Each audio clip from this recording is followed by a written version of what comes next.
Hello friends, आज हम करेंगे सीडीपी के कुछ सिलेक्टेड पीवाईक्यू। आप लोगों ने अगर इसके पहले का वीडियो नहीं देखा है तो इसके पहले का भी वीडियो देख लीजिए, मैं लिंक डिस्क्रिप्शन बॉक्स में डाल दूंगी। ठीक है, तो शुरू करते हैं। Success in schools should be broadened beyond specific academic achievement with in school to include.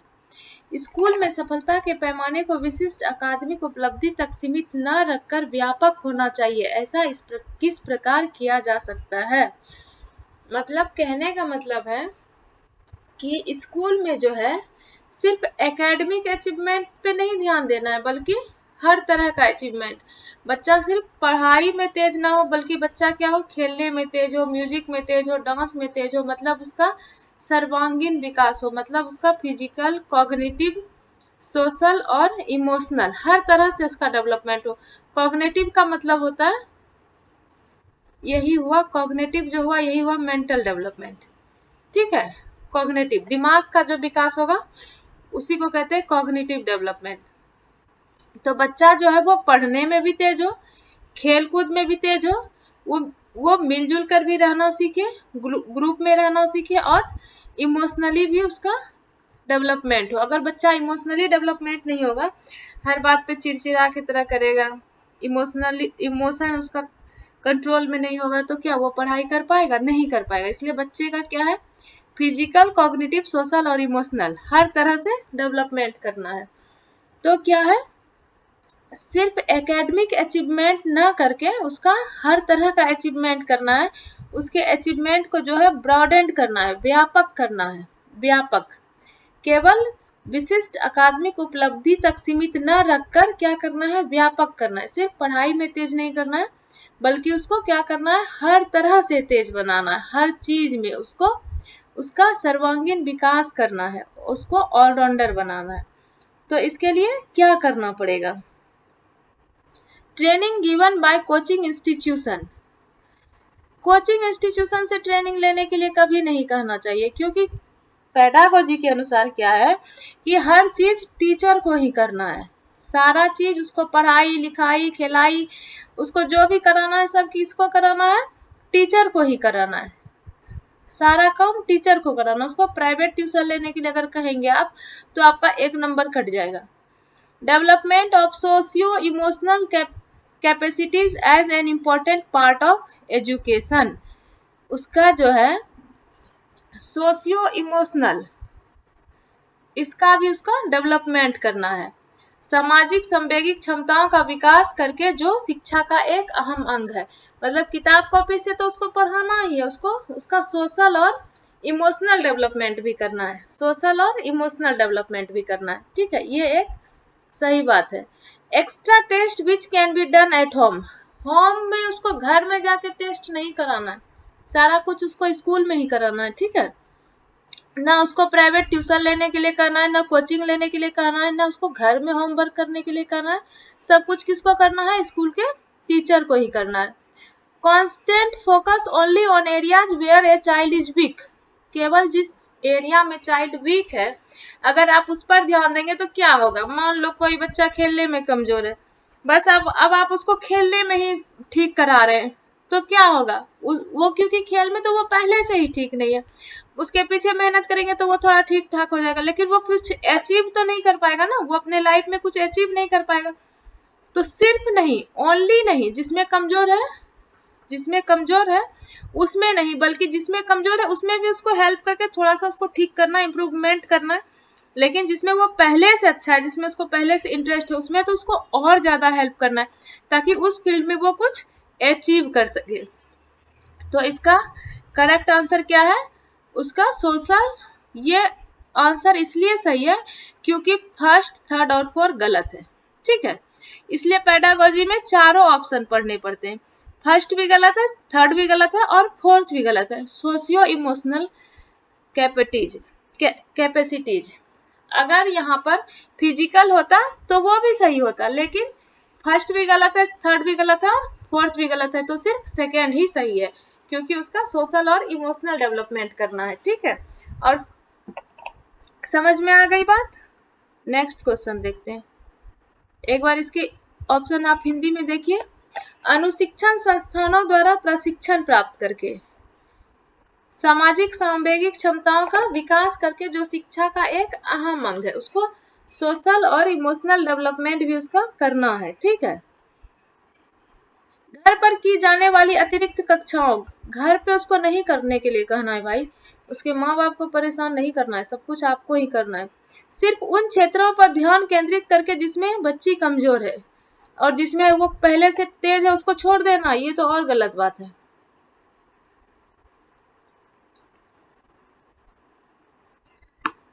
Conceptual clarity can be said to have been achieved when a student can. Conceptual clarity जो है वो कब मिलेगा बच्चे को? निम्न में से किससे एक विद्यार्थी की संरचनात्मक समझ एवं स्पष्टता की पुष्टि होती है? बच्चे का कंसेप्ट क्लियर कब होगा? बच्चे का जो है कंसेप्ट क्लियर कब होगा? रिकॉल इन्फॉर्मेशन गिवन करेक्टली, जब उसको जो आप इन्फॉर्मेशन दे देंगे, जो चीज याद करवा देंगे, उसको कहेंगे कि तुम इसको सही सही से याद करके मुझे बताओ, तो उससे उसका कॉन्सेप्ट क्लियर होगा? कॉन्सेप्ट तो क्लियर नहीं होगा। राइट डाउन इन्फॉर्मेशन करेक्टली, अगर वो इन्फॉर्मेशन को करेक्ट, जो इन्फॉर्मेशन आपने उसे दिया उसको वो करेक्टली लिख देगा, तो इससे क्या, ये दोनों तो रट्टा मारने वाला ऑप्शन हो गया ना, इसमें कंसेप्ट तो क्लियर नहीं हुआ। Clearly remember the definition of A concept, अब कंसेप्ट का अगर उसने डिफिनेशन याद कर लिया तो उसका इससे कंसेप्ट कहाँ से क्लियर होगा? Apply concept learn to real life situation, आपने उसे जो कंसेप्ट सिखाया, जब उस कंसेप्ट को वो रियल लाइफ में यूज करेगा तभी जा करके उसका कॉन्सेप्ट क्लियर होगा। ठीक है। सपोज कि आपने उसको सिखाया कि मल्टीप्लीकेशन कैसे करते हैं, आपने उसे मल्टीप्लिकेशन का कंसेप्ट सिखाया कि अगर एक पेन जो है उसका कॉस्ट 4 रुपया है, 4 रुपीज है, तो 5 पेन का कॉस्ट क्या होगा, ये आपने उसको सिखाया इसका कॉन्सेप्ट। अब जब जाकर वो दुकान में उस कॉन्सेप्ट को अप्लाई करेगा तब जाके उसका कॉन्सेप्ट ज्यादा क्लियर होगा। ये एक छोटा सा एग्जांपल है। कोई भी कॉन्सेप्ट जब आप उसको सिखाते हैं, जब वो उसको अपने रियल लाइफ में यूज करेगा तब उसका वो कॉन्सेप्ट ज्यादा क्लियर होगा। और ये शुरू का जो तीनों ऑप्शन है ये क्या है, ये रट्टा मारने वाला ऑप्शन है, और रट्टा मारने वाला ऑप्शन हमेशा ही गलत होता है। ठीक है, तो ये इसका सही आंसर है। निम्न में से एक विद्यार्थी की संरचनात्मक समझ एवं स्पष्टता की पुष्टि होती है किससे? निम्न में से किससे? दी गई जानकारी को सही रूप में दोहराना, मतलब रट्टा मार के लिख देना। सही जानकारी लिखना भी रट्टे मार कर लिखना है। और अगर वो संरचना की परिभाषा को याद कर लिया तो क्या हुआ, रट्टा मारना ही है। सीखी गई संरचनाओं को निजी जीवन में आने वाली स्थितियों में लागू करना, जब वो रियल लाइफ में किसी चीज को यूज करेगा, रियल लाइफ में अप्लाई करेगा किसी कॉन्सेप्ट को, तभी उसका कॉन्सेप्ट क्लियर होगा। ठीक है। नेक्स्ट क्वेश्चन है, to enable children become effective problem solvers it is critical that they are given opportunities to। बच्चों को प्रभावशाली समस्या समाधानकर्ता बनाने के लिए जरूरी है कि उन्हें निम्न में से किस प्रकार के मौके मुहैया करवाए जाएं। ठीक है। जब क्या कह रहा है, बच्चे को जो है आप इफेक्टिव प्रॉब्लम सॉल्वर अगर बनाना चाहते हैं, इफेक्टिव प्रॉब्लम सॉल्वर, तो उसको क्या क्या अपॉर्चुनिटी मिलना चाहिए। ठीक है। Do experiments only in the format prescribed in the text book. पहली बात तो ओनली ऑप्शन हमेशा ही पेडागोजी में गलत होता है 99%। तो ये इसलिए गलत है क्योंकि सिर्फ अगर जब हम उसको एक्टिव प्रॉब्लम सॉल्वर ही बना रहे हैं, प्रभावशाली समस्या समाधान करता ही बना रहे हैं, तो उसको सिर्फ किताब तक थोड़े ही सीमित रखेंगे, उसको सिर्फ टेक्स्ट बुक तक रखेंगे। उसको तो हर तरह का नॉलेज देंगे, हर चीज में, हर डोमेन में उसको हम तेज बनाएंगे। फिजिकल, कॉग्निटिव, इमोशनल, सोशल, हर तरह से उसको तेज करना है, तो उसको सिर्फ टेक्स्ट बुक तक नहीं रखना है। ओनली है इसलिए ये गलत है। टेक्स्ट बुक उसको पढ़ाना है लेकिन सिर्फ टेक्स्ट बुक नहीं, टेक्स्ट बुक पढ़ाना है लेकिन सिर्फ टेक्स्ट बुक नहीं, टेक्स्ट बुक के अलावे भी बहुत कुछ। ठीक है। डिस्कवर ए कंसेप्ट थ्रू इंडिपेंडेंट थिंकिंग। ठीक है, ये एक पॉजिटिव बात है।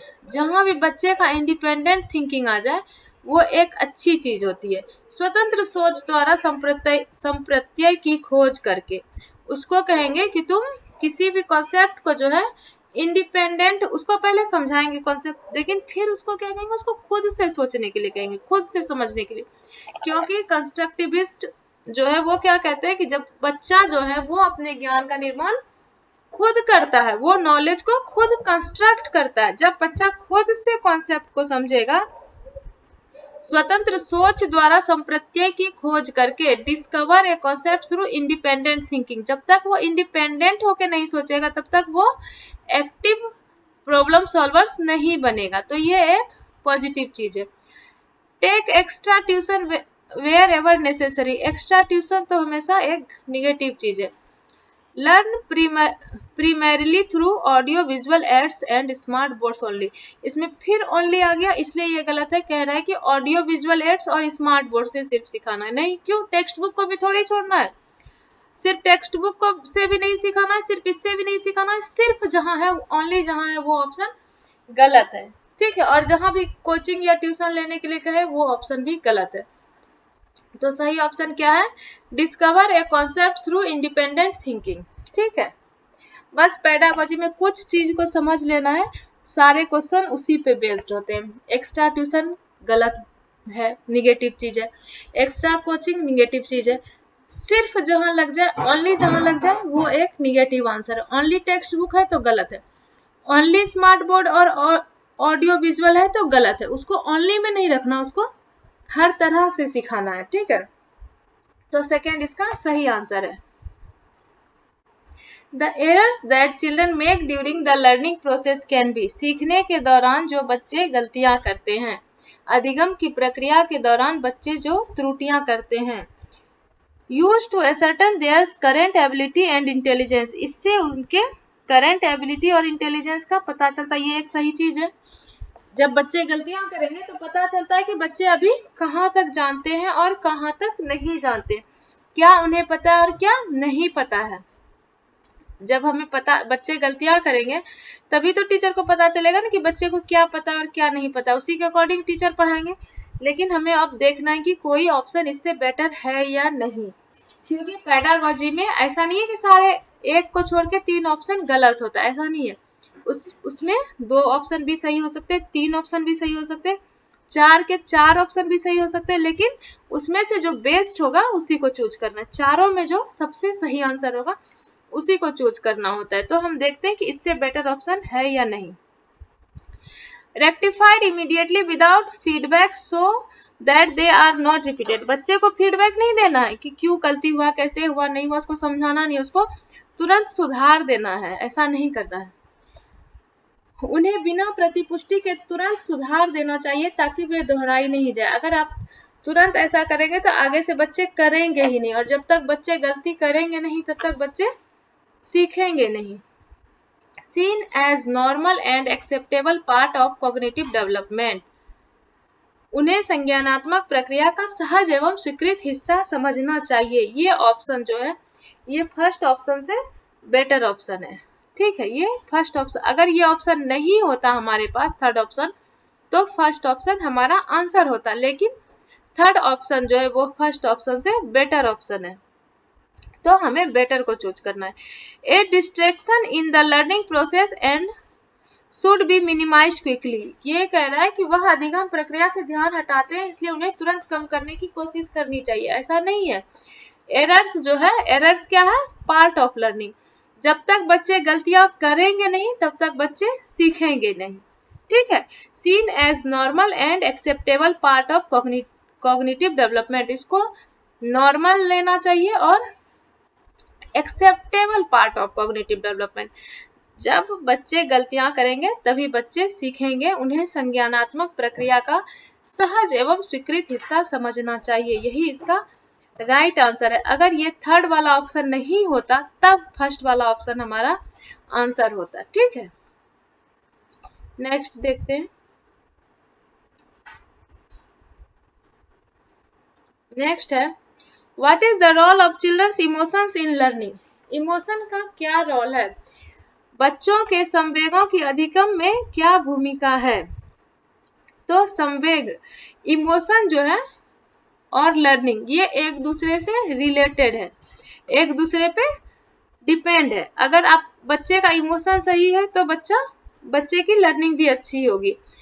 तो क्वेश्चन अगर आता है इमोशंस और लर्निंग तो ये एक दूसरे से रिलेटेड होगा, लेकिन अगर क्वेश्चन में जजोंक लिखा हो तो जजोंक के अनुसार क्या होता है, इमोशन और लर्निंग इंडिपेंडेंट होता है। बस तभी इंडिपेंडेंट होगा जब क्वेश्चन में जजोंक लिखा हुआ रहेगा, ये बात याद रखना है, ठीक है। जब क्वेश्चन में जजोंक लिखा रहेगा तब इमोशंस और लर्निंग इंडिपेंडेंट होगा, नहीं तो दोनों एक दूसरे पर इंटरडिपेंडेंट होगा, ठीक है। तो बच्चों के संवेगों की अधिगम में क्या भूमिका है? ऑप्शन देखते हैं। Emotion distract children from learning and therefore need to be controlled. संवेग बच्चों को सीखने में बाधित करते हैं, इसलिए इनको काबू में रखना चाहिए। बाकी ऑप्शन देखते हैं, क्योंकि हमें बेस्ट ऑप्शन चूज करना है। There needs to be a clear disconnect between cognition and emotions of children for effective learning. ये कह रहा है कि प्रभावशाली अधिगम के लिए संज्ञान को बच्चों के संवेग से पृथक रखना चाहिए, जबकि संज्ञान और संवेग जो है एक दूसरे से अलग नहीं रह सकता है, ये एक दूसरे पे डिपेंड है। और संवेग बच्चों को सीखने में बाधित करते, इसलिए काबू में, ये ऐसा नहीं हो सकता है।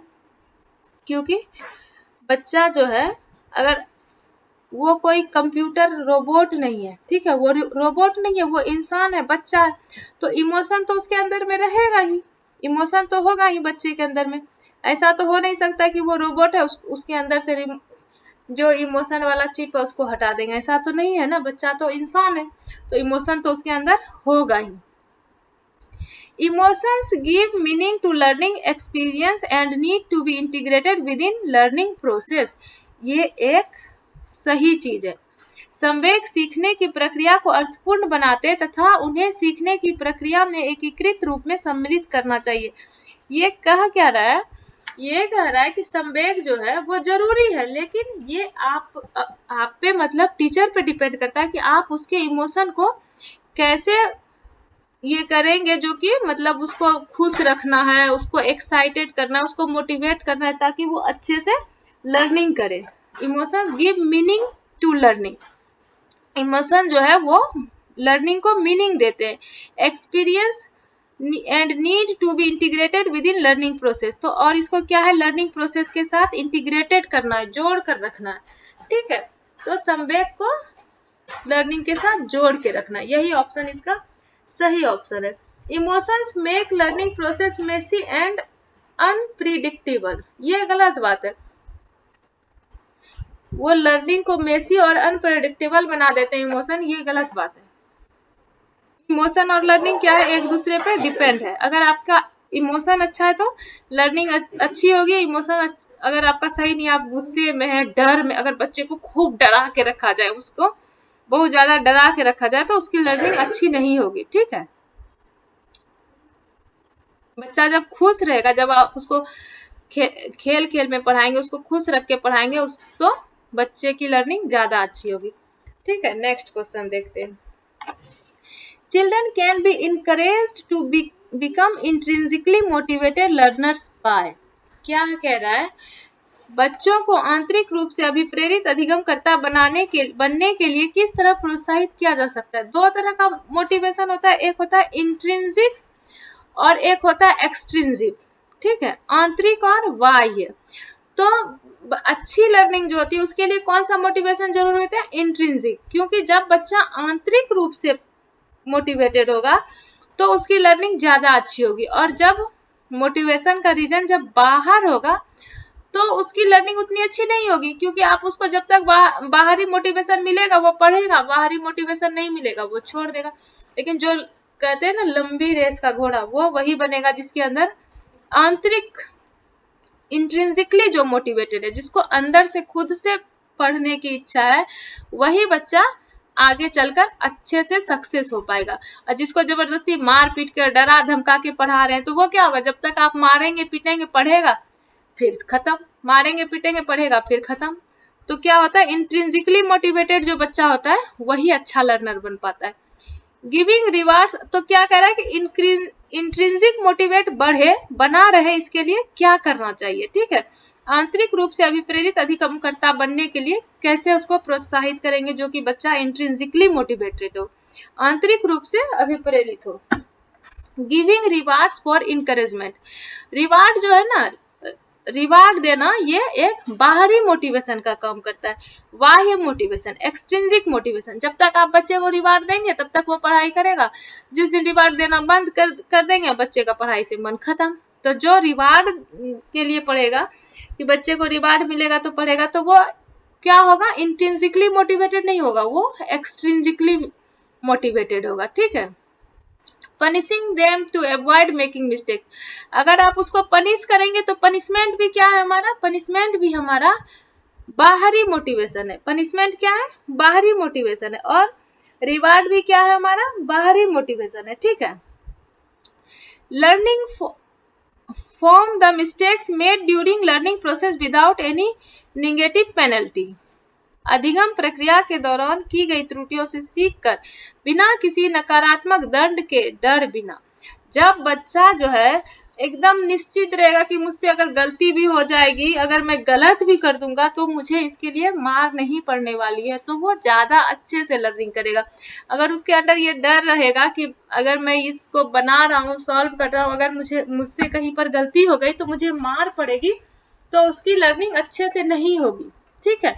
जब वो ये समझ कर लर्निंग करेगा कि मुझे कोई पेनल्टी नहीं मिलने वाली, मुझे कोई दंड नहीं मिलने वाला है, तो वो ज्यादा अच्छे से लर्न करेगा, ठीक है। अधिगम प्रक्रिया के दौरान की गई त्रुटियों से सीख कर जो वो गलती करेगा उसी से वो सीखेगा, तो ये उसकी ज्यादा इससे क्या होगा, वो इंट्रिंसिकली मोटिवेटेड होगा। जब उसको कहोगे कि कोई बात नहीं, चलो गलती हो गई, गलत हो गया तो कोई बात नहीं, चलो अब देखते हैं कि गलती क्यों हुई, ठीक है, चलो इसको हम लोग देखते हैं कि गलती क्यों हुई। अब तुम अपने किए हुए काम को फिर से देखो और देखो कि गलती क्यों हुई और कहाँ हुई, ये देखने में हम उसे हेल्प करेंगे। इससे क्या होगा, वो इंट्रिंसिकली मोटिवेटेड होगा, ठीक है।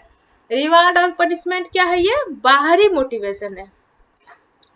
Encouraging teacher attention to performance by special achievers within a classroom, शिक्षक द्वारा कक्षा में खास उपलब्धि वाले विद्यार्थियों पर खास ध्यान देकर। अब टीचर को सिर्फ खास बच्चों पे ध्यान नहीं देना होता है, टीचर को हर बच्चे पे ध्यान देना होता है, ठीक है, क्योंकि इंक्लूसिव एजुकेशन है। तो टीचर को क्या करना है, हर बच्चे पे ध्यान देना है, खास बच्चे पर, सिर्फ खास बच्चे पर नहीं, खास बच्चे पर भी ध्यान देना है लेकिन सब पर ध्यान देना है, ठीक है। अब ये क्या कह रहे हैं, Which of the following characteristics are there in master oriented learners? Master oriented learners. Which of the following characteristics, जो master oriented learner है उसका क्या characteristics है, क्या विशेषता है।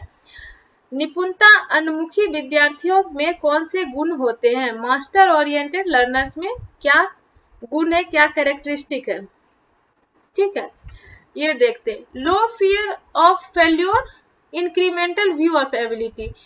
जब बच्चे को, ये लो फियर एक अच्छी चीज है, ठीक है, लो फियर, बच्चे के मन में डर कम हो। अगर बच्चा क्लास में बैठ के कुछ सीख रहा है या पढ़ाई कर रहा है, उसको उसके मन में अगर बहुत ज्यादा डर है तो उसकी लर्निंग नहीं होगी। तो हाई फियर जहाँ है वो ऑप्शन तो ऐसे ही गलत हो गया, हाई फियर नहीं। अगर बच्चे के मन में बहुत ज्यादा डर हो गया फेल्योर का, कि अगर मैं नहीं पढ़ूंगा तो मैं फेल हो जाऊंगा, फेल्योर का अगर बहुत डर हो गया तो वो नहीं पढ़ पाएगा। लेकिन लो फियर होना चाहिए, क्योंकि अगर उसको लो फियर मतलब बिल्कुल कम डर होना चाहिए। कम डर अगर नहीं होगा तो वो पढ़ेगा ही नहीं, वो करेगा ही नहीं, मास्टरी तो उस पर करेगा ही नहीं, लर्निंग हो भी जाए मास्टरी नहीं कर पाएगा। मास्टरी करने के लिए क्या होना चाहिए, उसको थोड़ा बहुत तो डर फेल्योर का होना ही चाहिए, लो फियर ऑफ फेल्योर, थोड़ा बहुत डर उसको होना चाहिए, लेकिन बहुत ज्यादा डर नहीं। अगर उसको फेल्योर का बहुत ज्यादा डर हो गया तो फिर वो पढ़ाई ही नहीं कर पाएगा, उसकी लर्निंग ही नहीं होगी, ठीक है। तो हाई फियर गलत, निगेटिव चीज है, हाई फियर निगेटिव चीज है। उसके बाद लो फियर, दो ऑप्शंस में है, इंटाइटिव व्यू ऑफ एबिलिटी, क्षमता का अटल दृष्टिकोण। और हम लोग क्या करते हैं, फ्लेक्सिबिलिटी जो है ये एक पॉजिटिव चीज है पेडागोजी के लिए, और रिजिडिटी ये एक निगेटिव चीज है पेडागोजी में। तो अटल कहीं नहीं रखना है, अटल दृष्टिकोण नहीं, फ्लेक्सिबल दृष्टिकोण रखना है। सफलता और सफलता का न्यून भाई यहाँ तक सही है कि उसको थोड़ा बहुत डर होना चाहिए कि अगर हम नहीं करेंगे तो हम फेल हो जाएंगे, लेकिन ये अटल नहीं होना है। ठीक है, तो इसका फर्स्ट, इसमें यहाँ तक सही है, इसके आगे गलत है, और इसमें दोनों सही है। तो इसका आंसर जो है वो फर्स्ट हो गया, असफलता का न्यून भय। ठीक है, थोड़ा बहुत डर होना चाहिए लेकिन असफलता का, फेल्योर का, लेकिन फेल्योर का अगर पूरा डर हो गया बच्चे के मन में तो वो लर्निंग उसकी नहीं हो पाएगी। लर्निंग तो हो भी जाए, मास्टरी तो वो नहीं कर ही नहीं पाएगा। जिस बच्चे के मन में डर हो गया कि मैं फेल कर जाऊंगा, वो मास्टरी नहीं कर पाएगा। हाँ, थोड़ा बहुत डर होना जरूरी है।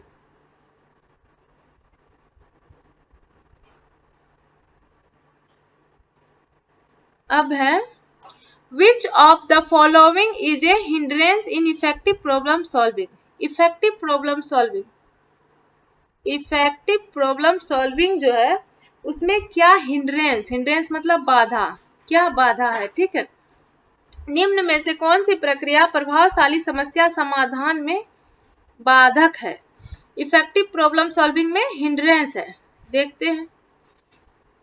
Activating the right schema, response set, identification of the real problem, application of heuristics और general problem solving strategy.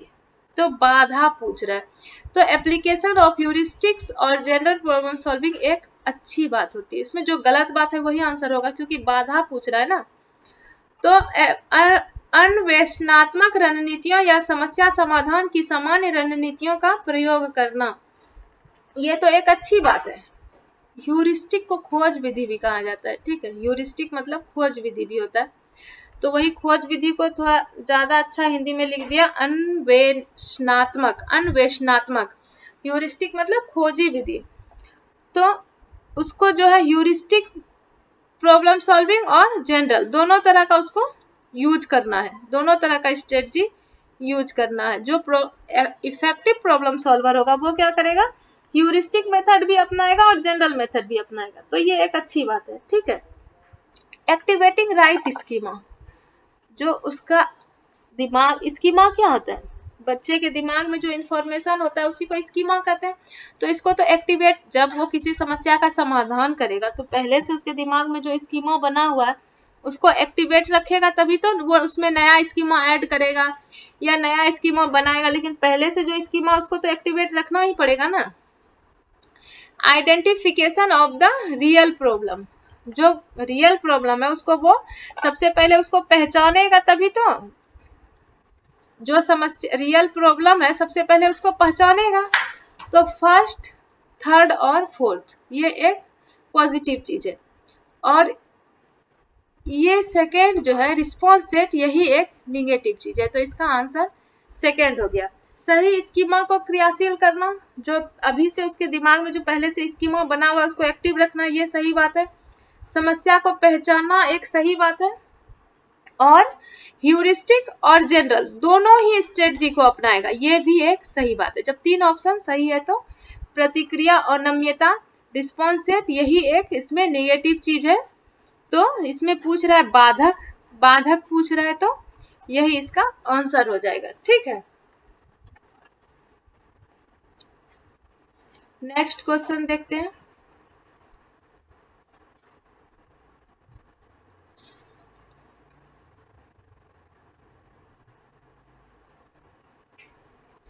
Encouraging students to compete among themselves in the classroom can have the following consequences. Which of these would you perceive to be harmful for a child's growth? कक्षा में विद्यार्थियों में पारस्परिक प्रतिस्पर्धा के लिए प्रेरित करने के कई परिणाम हो सकते हैं। आपके अनुसार निम्न में से कौन से प्रभाव बच्चों के विकास में हानिकारक है? क्या कह रहा है, encouraging students to compete among theirselves, अपने में जो है बच्चे को क्लासरूम में compete कराना है, ठीक है, compete कराना है, तो इसमें क्या होगा, इसका जो इफेक्ट होगा, इसका जो प्रभाव होगा, वो कौन सा इफेक्ट जो है बच्चों में विकास में हानिकारक है, ठीक है, ये देखना है। पहली बात तो क्या कहा गया है पेडागोजी में कि बच्चे को आपस में compete नहीं कराना चाहिए, ठीक है, बच्चे को आपस में compete नहीं कराना चाहिए। ये नहीं कहना चाहिए कि देखो उसने 90 मार्क्स लाए तो तुम्हें भी 90 मार्क्स लाना पड़ेगा, बच्चे को ये नहीं कहा जाता है। बच्चे को ये कहा जाता है कि कल पिछले क्लास में, पिछले एग्जाम में अगर तुम्हें 40 मार्क्स आए हैं तो तुम और मेहनत करो, तो नेक्स्ट एग्जाम में तुम्हें 40 से ज्यादा आएंगे, 50 आएंगे, फिर तुम और मेहनत करो तो 60 भी आ जाएंगे। ये कहा जाता है बच्चे को, किसी दूसरे बच्चे से compete नहीं कराया जाता है। तो कह रहा है कि अगर आप सारे बच्चे को क्लास में compete कराते हैं तो इससे क्या क्या हानि होगा, बच्चों के विकास में क्या क्या हानिकारक है, ये पूछ रहा है, ठीक है। तो इसका ऑप्शन पढ़ते हैं। It creates winners and losers with in. सही बात है, अगर आप सारे बच्चे को कराएंगे कंपटीशन तो क्या होगा, कोई विनर बनेगा, कोई लूजर बनेगा। तो इसलिए ना कह रहा है कि कंपटीशन एक गलत चीज है, आपस में सारे बच्चों में कंपटीशन कराना एक गलत चीज है। पहले जमाने में इसको सही माना जाता था, अब इसको सही नहीं माना जाता है। It increases the stress and anxiety level of students hampering their cognitive growth. बच्चों में जो है ये एंजाइटी और स्ट्रेस इसको बढ़ाएगा, ठीक है। It can create star students within a classroom whose achievement can be source of pride for school. It can create star students. इससे क्या होगा, एक स्टार स्टूडेंट बनेगा। ये तो होगा, सही बात है, जब आप कंपटीशन कराएंगे तो एक कोई उसमें से एक अच्छा बच्चा तो होगा ही, जो कि स्कूल के लिए एक प्राइड सोर्स होगा। ये तो होता ही है, अगर आप कराना नहीं चाहिए, लेकिन अगर कराएंगे तो क्या होगा, एक ऐसा बच्चा होगा जो उसमें से स्टार बनेगा और वो स्कूल के लिए प्राइड होगा।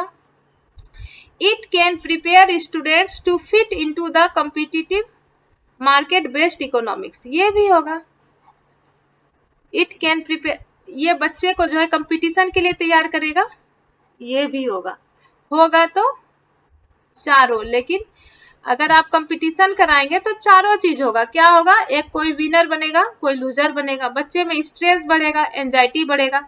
जो टॉप, उसमें से कोई एक टॉप होगा ना जब कंपटीशन कराएंगे, तो वो स्कूल के लिए एक प्राइड होगा, ये भी सही बात है। और सारे बच्चे कंपटीशन के लिए तैयार होंगे, ये भी सही बात है। लेकिन इसको कंपटीशन कराना एक अच्छी बात नहीं है, क्योंकि एक बच्चा तो स्टार बन जाएगा, स्कूल का के लिए प्राइड हो जाएगा, लेकिन बाकी बच्चों पर इसका बहुत गलत असर पड़ेगा, ठीक है। तो इसका आंसर जो है वो थर्ड हो गया, first, second and third. Hindi में भी इसको समझते हैं। कक्षा में विद्यार्थियों में पारस्परिक प्रतिस्पर्धा के लिए प्रेरित करने के कई परिणाम हो सकते हैं। आपके अनुसार निम्न में से कौन से प्रभाव बच्चों के विकास में हानिकारक है? तो एक विजेता होगा और एक हारा हुआ होगा ही। इससे विद्यार्थियों पर दबाव पड़ता है, वह चिंता का स्तर बढ़ जाता है। जब ये भी होगा और ये भी होगा। इससे कक्षा में तारक विद्यार्थियों को चिन्हित करने के लिए बढ़ावा मिलता है, जिनकी उपलब्धियों पर स्कूल गर्व कर सकता है। ये भी होगा। इससे विद्यार्थियों को प्रतिस्पर्धी बाजार केंद्रित अर्थव्यवस्था में ढलने के लिए तैयार किया जाता है। ये भी होगा तो चारों, ठीक है। और ये चारों क्या कह रहा है, हानिकारक है बच्चे के लिए। ये बच्चों के विकास में हानिकारक है, क्योंकि कोई भी लूजर बन गया, कोई विनर बन गया, तो ये बच्चे के लिए हानिकारक है। दबाव बढ़ गया, चिंता बढ़ गया, तो ये भी बच्चे के लिए हानिकारक। उसमें से एक स्टार वाला स्टूडेंट बन गया तो ये भी विकास के लिए हानिकारक है। और प्रतिस्पर्धी बाजार के अंदर ढलने के लिए तैयार किया जाता है, तो ये भी विकास में हानिकारक है। चारों ऑप्शन सही है, ठीक है। नेक्स्ट क्वेश्चन है, the process of meaningful learning needs to be mediated by. Meaningful learning अर्थपूर्ण सीखने की प्रक्रिया किससे सुसाध्य होती है? मीनिंगफुल लर्निंग कैसे होता है? ठीक है, देखते हैं। Personal philosophy and perspective of learner. Learner जो है, स्टूडेंट जो है, उसके पर्सनल फिलॉसफी और पर्सपेक्टिव को जो है हमेशा कंस्ट्रक्टिविज्म में क्या किया जाता है, उसको ज्यादा महत्व दिया जाता है। The knowledge received by the learner from the teacher. जो टीचर से लर्नर रिसीव कर लिया तो उससे मीनिंगफुल लर्निंग नहीं बना। अब टीचर ने जो जो पढ़ाया उसी को बस रिसीव कर लिया तो मीनिंगफुल लर्निंग कहाँ बना? The requirements of the curriculum geared towards summative assessment. संकलित आकलन के लिए की गई पाठ्यचर्या की मांग से, इससे भी मीनिंगफुल लर्निंग कहाँ से बन रहा है? Based primarily on views of expert. Meaningful learning तभी होगा जब बच्चा एक्टिव होगा। जहाँ पे बच्चा एक्टिव होगा, बच्चे के एक्सपीरियंस को वैल्यू दिया जाएगा, बच्चे के फिलॉसफी को वैल्यू दिया जाएगा, मतलब लर्नर को। जहाँ पे लर्नर इंपॉर्टेंट होगा वहीं पर मीनिंगफुल लर्निंग होगा। ठीक है, एक बार हिंदी में देखते हैं। अर्थपूर्ण सीखने की प्रक्रिया किससे सुसाध्य होती है? विद्यार्थी के निजी दर्शन शास्त्र एवं दृष्टिकोण से, विद्यार्थियों द्वारा शिक्षिका से प्राप्त ज्ञान द्वारा, संकलित आकलन के लिए की गई पाठ्यचर्या की मांग से, केवल विशेषज्ञों की राय या दृष्टिकोण के आधार पर। बच्चा सबसे ज्यादा इम्पोर्टेंट है क्योंकि ये चाइल्ड सेंटर्ड एजुकेशन है। चाइल्ड सेंटर्ड एजुकेशन में सबसे ज्यादा इम्पोर्टेंट कौन है? बच्चा है। तो जिसमें बच्चा एक्टिव है, जिसमें बच्चे के एक्सपीरियंस को इम्पोर्टेंस दिया जा रहा है, वही ऑप्शन हमारा राइट ऑप्शन होता है। तो होप कि आपने क्वेश्चन को अच्छे से समझ लिया होगा। पेडागोजी में क्या है, खासकर सीडीपी में क्या है, अगर आप क्वेश्चन को समझ कर बनाते हैं तो जैसे कि अगर आप 10 ही क्वेश्चन बनाते तो ये नहीं कि मैंने 10 ही बनाया 10 ही पढ़ा, नहीं, उसी 10 को अगर आप अच्छे से समझ के करिए, क्वेश्चन उसी तरीके से आता है, बस लैंग्वेज को चेंज कर दिया जाता है। अगर आप क्वेश्चन को अच्छे से समझ लेंगे, कॉन्सेप्ट को आप अच्छे से समझ लेंगे तो आप आराम से एग्जाम में कर पाएंगे, क्योंकि क्वेश्चंस नए नहीं होते, बस उसके लैंग्वेज को चेंज कर दिया जाता है। इसलिए कॉन्सेप्ट क्लियर होना चाहिए। तो सारे क्वेश्चंस को अच्छे से समझ के करिए। ठीक है, पसंद आया वीडियो तो वीडियो को लाइक करिए, अपने दोस्तों के साथ शेयर जरूर करिए, और चैनल को अगर अभी तक सब्सक्राइब नहीं किया है तो सब्सक्राइब जरूर कर लीजिए, क्योंकि इसमें मैं सारा का सारा सिलेबस कवर करूंगी। ठीक है, बाय।